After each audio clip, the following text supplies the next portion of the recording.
Hi, my name is Sean Dickers, and I want to thank you for the invitation to come and talk about mobile media learning with you. And specifically, I want to thank Junia Braga and Marcos Dracilian, who've gone out of their way to make it possible for me to join you here and talk a little bit about something that I have been very excited about for the last 5 years, which is mobile media learning. My work generally asks the question, what are educators up to when it comes to mobile media learning? Now, here's the thing. We have these new mobile devices. They can facilitate not only information gathering, but hundreds of thousands of applications to do really whatever you want to do in life. Initially, my work on this started with a small project where we handed high schoolers mobile devices, fully functional mobile devices, just to see what youth would perceive these devices to be and what they would see the affordances to be. What we found out was something kind of interesting. Instead of becoming major distractions in the classroom, students came up with their own ethical frameworks of when to use them, when not to use them. So they came up with appropriate behaviors, and good kids generally used them in good ways, and kids that had already been a problem in classroom, these things became distractions for them. But at some level caused them to ask the questions about what do we do with these devices when it comes to education, learning, and even outside of learning, how do we act with these things? So that study looked at them both in and out of schools and what they did with the phones. We also saw something interesting happening in addition to what happened in schools. Outside of schools, the youth were using the devices to amplify learning that they were already engaged with. One young lady was a babysitter, and she used the phones to send parents ongoing updates of images of their kids throughout the night, so the parents could kind of know that good things were happening with their kid at home. Another young man was interested in being a rock musician, so he had up to nine applications on his phone where he would use that device to amplify his guitar playing, providing ambient sound, showing him new chords, and generally teaching him things that he just didn't have access to before. So it wasn't just getting information off the phone. It was finding tools that help people do what they already wanted to do. So the next question was, well, can we make things for teachers? So early on in the process, we used these devices to create experiences for students in classrooms. And what we found out was, after each of these studies, the teachers didn't necessarily want to continue doing the project despite how much they liked it. What they wanted to be able to do was make their own games. So we started looking at editors and ways to make our own games. And we're guided by people like Jim Matthews, who had already kind of created some games with an MIT MITAR engine, where he would recreate historical events around the campus in Madison, Wisconsin. These were being used primarily within his classroom, but what we started to think about was, what if these kinds of local stories could be mapped all over the planet, where things had happened, where there was history or events or rich locative spaces, these kinds of spaces could be engaged in forevermore. So even though something might have happened in 1967, like the Dow Day riots in Madison, people could go back and re-experience those things again and again and again through a mobile device. So mobile devices are uniquely personal. They're something you can take with you wherever you go. They're uniquely engaging in that you can use a mobile device to touch on things that you're already interested in. And they can bring information to the table. So they can show you all forms of multimodal stories. And we figured that might be a way to do that. So my own experience with this was in the participation in the development of a program called ARIS, where students and teachers could make their own game, where a non-programmer could access and look at how to make these games. So we used our knowledge from local projects. Kurt and Mark had worked on a project called Saving Lake Wingra. This is one of those projects where teachers thought it was outstanding, but they wouldn't do it on their own simply because they didn't have the resources or the technological skills. So we moved towards doing some local experiments with games. Another game that we made was a game called Saving Dr. Hernandez, where we used an indoor space that had rich meaning within almost every room. So the way in which the building was designed was symbolic of the values that the state of Wisconsin wanted to show through the architecture. So we could use those stories as sort of a hidden code. So Saving Dr. Hernandez was a time machine game where you went back in time and found clues that people left you in the architecture to help you to find them as they were lost in time. So Dr. Hernandez was this person who left clues throughout the building as to where you could find him. We found this game was accessible not just with adults, but also with small children. That the idea of an adventure was appealing to adults and kids alike. That mobile devices had a unique ability to capture and layer story on top of spaces. So this is another example of that. So we continued kind of working towards these things. In the process of making this particular game, there happened to be a series of protests at the Capitol building. So Jim Matthews came and put his spin on it, and he was able to also make another game at the Capitol building that was very, very different than the historical game we had made. This game was to tell the story of these protests and what was going on and what they were protesting and why. And we could do that.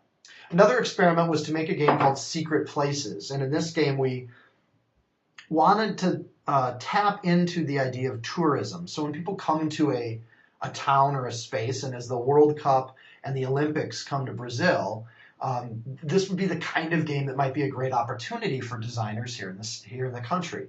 And that is to make a game that guides people through spaces they wouldn't otherwise see. So one of the drawbacks of being a tourist is you don't know where to go. So you can read guidebooks, and eventually the guidebooks lead you to the same places that everybody else goes, which are the tourist locations. And some of the best places to see when you're in a town or in a country or in a province is the spaces that the locals see as valuable, because you can learn more from those spaces. They have stories. You can also find places that are a little off the beaten path, and locals tend to know where those are, and they tend to not be the same places that tourists go. So we made a game called Secret Places, which is throughout the town of Madison, locations that locals see as their kind of reflective great places. So these were not the typical tourist locations all of the time, though we put a couple of those in there. But they were the places where people just went to enjoy their day. So we made a game called Secret Places. And this is a very basic game because we're trusting that the space is the engaging activity here. So when people say, well, this is high technology, well, yeah, but it's technology that amplifies the natural world around us. So in these particular games, you hop in your car, you use a map and go to the location that the game tells you to go. And then the enjoyment or the payoff from the game isn't some sort of graphical cutscene or great display in the phone. It's just a congratulations, you're here. And then you put the phone away, and the reward is that you're here.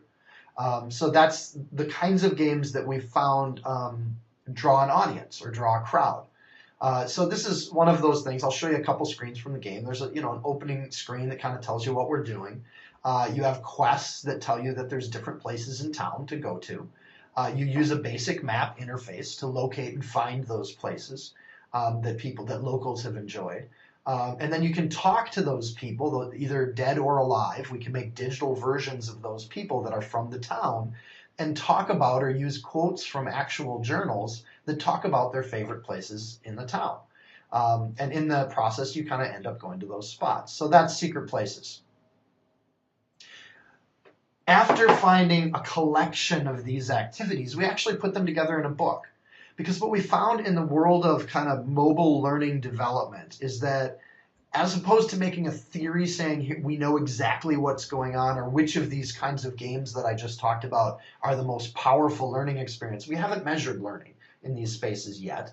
That's open research for graduate students and professors alike to start studying what learning looks like in these spaces. But we know a couple things. One, the people that play these games walk away saying that they were a valuable experience. So the perception of learning, engagement, and motivation is present. Two, we know that without any advertising whatsoever, the editor we built started getting used by hundreds of teachers because there is an upgrade to a field trip experience when you don't just cut people loose at the site that you take the field trip to, but you give them an engaging set of directions to see things at that space that you as an educator want them to see. So museums, parks, schools, science things, monuments. We found that both formal and informal educators alike wanted to make games where they could replace the tour of those locations, or they could simply layer an adventure into those locations where you'd have something to do. Either one of those became kind of compelling. So we put together 9 of these stories that we thought were particularly interesting, and we published them in a book called Mobile Media Learning, where we don't really attempt to draw a theory behind mobile media learning, but we want to show you what's being done so that other people can start to make that theory. And this was a couple years ago now. If you go to the editor's site, we give it away for free on PDF, or you can buy it as a book for $15 American dollars. Here's one of the chapters in the book. So I'm just going to go through a few of them to kind of highlight some of the variety of what's going on and cater what we're talking about to some of the work that's being done here in Brazil, specifically computer-assisted language learning. In New Mexico, one of the co-editors of the sequel to this book was an author in the first book. And that was he wrote a chapter called Mentira. So we invited Chris to be the lead editor on a sequel to the mobile media learning book. Mentira is a game where English language speakers would go to neighborhoods in the Mentira neighborhood in Albuquerque, New Mexico, where almost entirely people speak Spanish. So it's taking a language speaker in one language and putting them into neighborhoods where they have to try to master their new language. So Dr. Holden has had, this is one of the larger games ever made as a mobile game, but you talk to digital characters that would have you go into real spaces, and there would be options for language use as you play through the game. So let's take a quick look. First, there would be characters. And they would tell you something about the person and the history of the person and what kind of thing they are. But then you could also talk to the character. And in talking to the character, most of it would be written in Spanish. So the English speakers would have to kind of sort out what the sentence meant, how it worked. So they would bring little language guides with them. And then, of course, they could go back to the classroom and add to the game. And this was kind of one of the elements to which they thought they had some kind of positive things going on here at the university, is that after playing the game, students could come back and add a sequence or a series of events to the game. And that's language learning with Mentira. I mean, that's what's going on there. So I'll run through those real quick.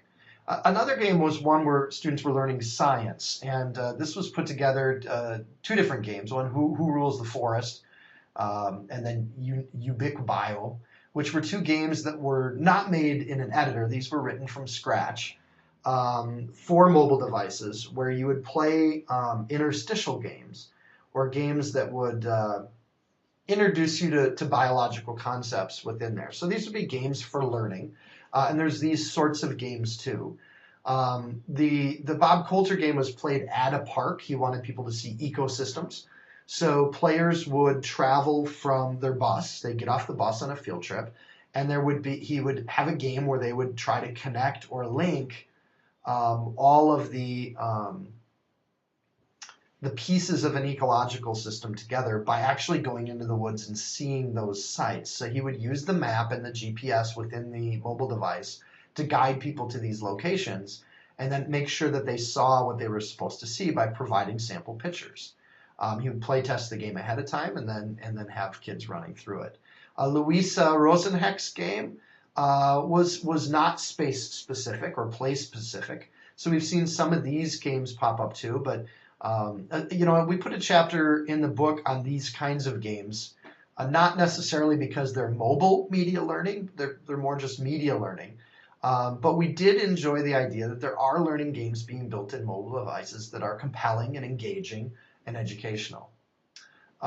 Another product that was a chapter in this book was the use of social studies. So we tried to make games where you could learn history.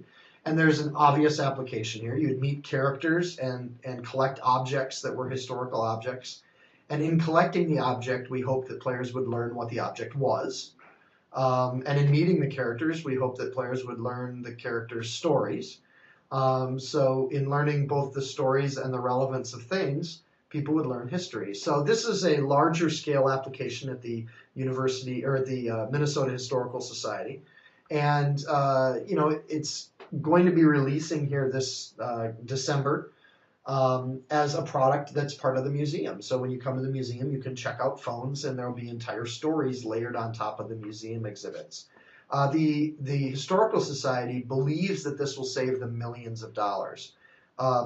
Typically, they redo museum exhibits every 7 to 10 years. And that's a very large expense. It requires lots of people. There's construction work that happens when they redo an exhibit. And their thought is they can set up an exhibit that will be continually refreshed because updating the digital storylines has a much less expensive production quality to it. So they figured that they could have one exhibit that would have new digital games or stories put on top of it over and over and over again, which would save them a lot of money on redevelopment of the exhibit. A last example is one that I'll give you that doesn't include any technology besides the phone. So mobile devices typically have a phone built into them today. And if you use that phone, you can take GPS tagged photos. So one game played in New York City, developed by Colleen Macklin and Thompson Guster, is a game called Reactivism, where they would identify locations of both tragedies and historic events in New York City and try to reenact those events. So they would participate in drama and do that. So to play these games, they simply had a grocery bag that they were handed as a team, and the grocery bag would have envelopes inside of it. And the envelope would include a map and a little line drawing where to go and how to get there. And then it would have a challenge. So when you arrived at the location, it would tell you what the location was and what it meant and give you a challenge there. And that might be to make a plaque, to talk to people that were walking around nearby to see if they understood the significance of the site, to look for any sort of historical markers or indication. And some of the sites had none. The powers that be in New York didn't choose to recognize these sites as relevant. So students would then learn about that, but they'd also see the contrast in that some histories are told and some histories are forgotten. And the hope would be that in reenacting these things, that they would develop an understanding of the history of New York City, the contested spaces in New York City, and they would be able to come to those conclusions because the space itself didn't tell a story. So we thought this chapter was interesting because all the other chapters, the space was the rich storytelling element of the game, where in this particular one, it was the non-telling of a story that was the interesting part about their game. And they went low tech. They didn't use an editor. They didn't build a specific application. They simply used grocery bags and asked students to take photos. And when they returned, they just turned in their photos for each one of the challenges. And that's reactivism. Another example of this is Mobile in the Wild with John Martin. He took a space that had a camp in Maine, so in the far northeast corner of the U.S., the forested hills of Maine. There's a camp for kids that they go to for the summer, and throughout the summer they have these wilderness adventure type things. What Dr. Martin was discovering was that these kids over the years were getting less and less adventurous. They wanted to stay on the trail. They weren't comfortable with the wilderness. The adventurous spirit and the carefree nature was changing. So he used mobile devices to encourage off-trail exploration. And the off-trail exploration was driven by the fact that in the game, there were digital invaders to the camp. So the story was that the camp was being invaded, and the digital invaders happened to travel along the paths. So players of the game had to avoid the paths in order to avoid the invaders, and still carry messages and conduct covert activities to quell the invasion. And that's Mobile in the Wild. And so we were interested in that game simply because the location was unique. It was kind of an adventure thing. It actually put kids into more precarious situations than if they were properly guided. And that was, for these camp coordinators, proper guidance was to lead them into these situations. And that the situations of danger and the teamwork required to get through them actually created the story. So the space didn't have the story, the technology didn't have the story, but the experiences that they were trusting that the space and the digital game combined would give them, those experiences would be the story they would walk away with. Players could, after playtime, players could go in and add those stories into the game as an element or as a chapter of the game, and they could submit those chapters as suggestions for additional game elements. So they could name locations, they could identify, historical markers that would be held digitally instead of putting something out into the woods. And we found that to be a fairly interesting game. So with all of these games packaged together, being developed, again, what we're seeing in mobile media learning is the emergence of a form of media. And that media includes a few elements. Element number one, digital enabling of location sensitivity. Number two, walking around is a key element to these kinds of games that we're interested in. So being able to walk around with GPS location. And then three, story seems to be a key element across these kinds of games, be it a historical story or the story of the environment or the stories that people create when they play the game. That story in one way, shape, or form is part of what motivates and engages people in these mobile learning spaces that we're talking about. This is a step beyond Angry Birds. This is a kind of game that's extremely personal and that you, the player, are a part of it in a physical way. And you're looking at physical spaces that can be mapped onto the world. Now, technologies keep developing in a way that we can see layering, we can see photo layering happening now and in the future.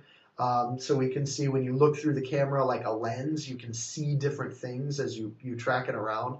So those advancements are changing these kinds of games, but the games themselves are story-based, physical walking around, and they use the digital device to enable that experience in somehow or another. So we're seeing those kinds of things. I want to step away from the development of games and the games themselves for just a second. Another element that we're here, and I hinted at when I talked through some of the examples, but another interesting element of mobile media learning is designing. As designers focus on and work on making their own games, we're seeing a learning process that happens there. So when you have editing tools like GPS Mission, Fresh Air, Eris, and Tailblazer, which is coming out very soon, if it's not already there, you have the ability to make games. And in making the game, you have to understand the system. You have to understand the story that you're trying to tell so intimately that you can create alternatives and outcomes and conversation paths through the experience. Excuse me. So designing becomes one of these things. As teachers try the games out, they have students go back to the classroom and either add to the game that already exists or try to make their own mobile media games. Either way, what we're seeing is this development of kind of complex systems thinking with youth as young as middle school and even late elementary school. All the way up through graduate students. The design and development of games is a way to do classroom projects that we're finding to be fairly interesting and a natural outcome of playing with mobile media learning. This process isn't necessarily digital. It can be simply organizing ideas and sorting ideas in such a way that it is about more collaborating with other people and organizing and thinking through design initiatives and goals and ideas that are worth kind of exploring. These ideas get sorted more deliberately. So we've held things like game jams. And even over the last week, we've been doing a game jam here at the university. And what we're trying to do in those jams isn't just to make games, but we're trying to show how to organize thinking. In a way, we're doing computational thinking, but we're doing it a stage before the computer. We're thinking through what kinds of things can happen in a game, what kinds of affordances the game editor allows, and then we're trying to use those in creative ways that build exciting kinds of products. So these random ideas eventually turn into organized ideas, which eventually turn into games. So that process of moving from brainstorming to organizing to critical thinking to actual game design, that process is something that we see as valuable as part of the mobile media learning experience. So researchers that have initially started off with these games have started to think about what are the natural emergent learning models that come forth from that. Point made? In addition, these game jams can have a spirit to them. So game jams are a tradition that started in San Francisco a few years ago and had nothing to do with mobile. They just had to do with getting programmers together and trying to make an entire game in a day or two. And then they would compete. So the quicker coders or the more effective coders could be recognized and identified. And in large part, these game jams were put on by organizations that wanted to hire people that could code. So they would have game jams to see who the best and the most efficient coders were that could come up with the biggest or the best game within a short period of time. These games are generally full of bugs and problems, but the joy isn't necessarily finishing, the joy is the process. So game jams have been kind of an outcome or a product of mobile media learning that has been interesting and engaging for researchers, designers, and educators alike. The game jam model can be moved right into a classroom as a fairly easy transition. And the feel of these is kind of a fun, impromptu, engaging spirit of inquiry that attracts people of all ages, all types, and all shapes. So artists, designers, computer programmers can gather together in a truly interdisciplinary way and have these events as kind of a vacation event. So people will do this, they'll stay up all night, they'll order food, and they'll develop and hone their skills as programmers and coders in a game jam kind of model. So what's next? After the game jam, we're looking at, my own interest is currently looking at mobile games that do more than tell a story. So in any form of media, radio, television, film, good film and bad film are distinguished not by whether or not they're done or completed or seen by a person, but they're judged in terms of the innovation that they move the field forward with, or by the mainstream audiences, they're judged by whether or not people leave that media experience feeling like they saw something worth their time. So if I go to see an action movie, I should see lots of action. And when I finish that movie, I leave thinking that was a lot of great action. And then the mainstream audiences will go home and rate that movie as a thumbs up and say that was a great movie. I will go see the Avengers again sometime. Or maybe I'll buy it on DVD when it comes out. So the difference between critical evaluation of a media, where you're judging what techniques were used, how it was made, whether or not something new has happened within this film or television show or media, that awarding process is very different than what mainstream audiences award a product as being good or not good based on a gut or an emotional instinct. So I'm interested in mobile media, if it's a form of media, and if stories can be told through this media, which I think we have some evidence of. If stories can be either created, told, or pointed to through mobile media learning, are those stories, or can those stories be emotionally engaging in a way that you finish with the media experience and tell your friends about it and say, this was really great, you have to go try it. So do we have what I would call water cooler talk, where during lunchtime or during a water break at work, this is what you talk about what you did on the weekend. To date, mobile games don't have that kind of lure to them, and nor do we see that they have that kind of reaction, where players will replay a game or redo a story. Yet movies, radio, and television create fan bases because the media has evolved to that point.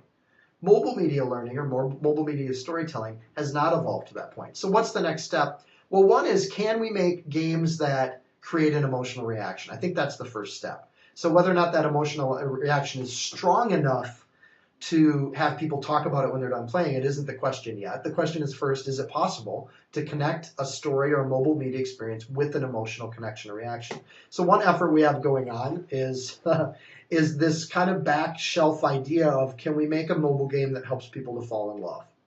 So we have some ideas for how to do that. We're looking for more ideas on how to do that. And as we kind of percolate on this idea of, can mobile media create emotion, we think, well, maybe there's other genres. So just going to the video store, there's a romance section, but there's also an action-adventure section, and there's also a horror section. So one experiment that we did even in this last year was to try to create a horror game And where I teach, the university I teach at owns a property called the Athens Lunatic Asylum, which is one of the asylums that grew up around the United States at the turn of the century, up through the 1920s.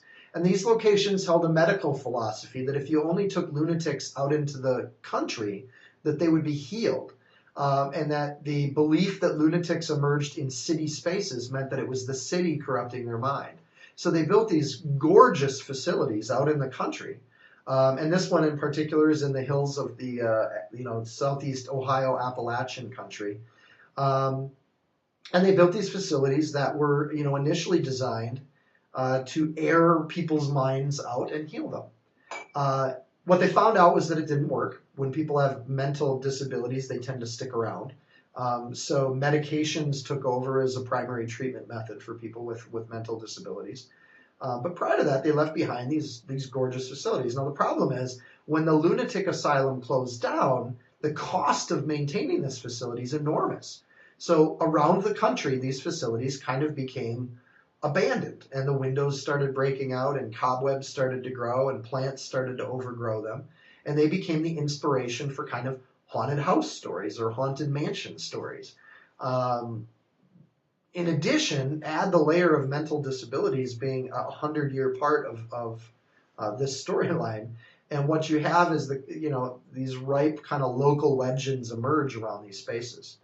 So our thought was in this particular space, as opposed to a camp or a science museum or a park, in this location, the space would lead to the possibility of horrifying our audience.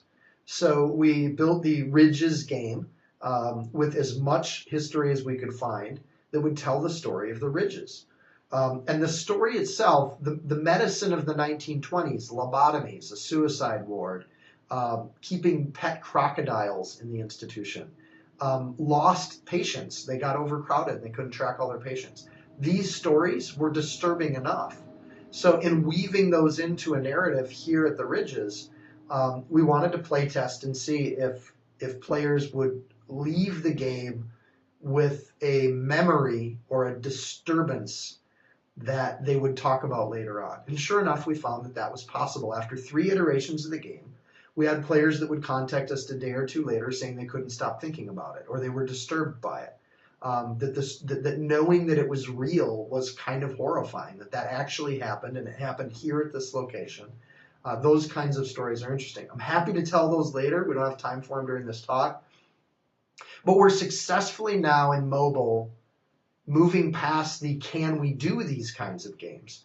We're asking the question of can these kinds of games do media-like tasks of creating an emotional response, of telling a story that makes someone fall in love, makes someone cry, makes someone have a sense of fear of a place, can give someone a sense of adventure. So good art and good media have an impact on their viewers. Those are the kind of games we're interested in the research community. However, the business community and the parks and the museums, they're in the process of making hundreds of these games all over the world. In order to create tours, to show people, give people a scavenger hunt when they're at your location, to have fan spaces. Mark Mankowski, who's already visited here to Brazil and has a deep love for what's going to happen. Oh, that's wrong. Scratch that. He doesn't. I wouldn't say he has a deep love, but he has a deep interest in the potential of mobile games when the World Cup comes to Brazil. It could be that fans that have, want to know where soccer players stay. So even after the World Cup leaves, the stories from the World Cup can remain. So this is where your favorite soccer star stayed in the hotel. This is where they ate meals when they were in Brazil. So you can track these players and these activities while the event's happening and create mobile games for tourists to come and visit those locations after the fact. Likewise, with the Olympics, you can do the same thing. Here's where the athletes from your country, here's the dorm that they stayed in, here's the places where they played, this is where they won this event. So you could literally create a mobile game for every visiting country so that in the future, as tourists came to visit the country, they would be able to track what happened with their team when they were in Brazil.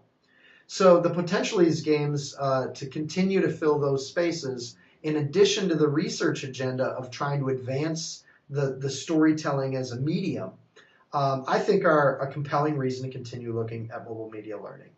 I have a few more images from the ridges here of these kinds of stories, which I could tell. So we also continue development on these things. Another game that's being developed by Ryan Ryder at Ohio University is a game called Park Quest. And in Park Quest, you simply learn about the critters and the trees at the park by allowing the critters and the trees to talk. So it's a kid's game. It's for elementary school. And the animals and the plants that live there can actually talk to the player and tell them about themselves. And they have certain problems. So, deer need to find hiding places. Snakes need to find food.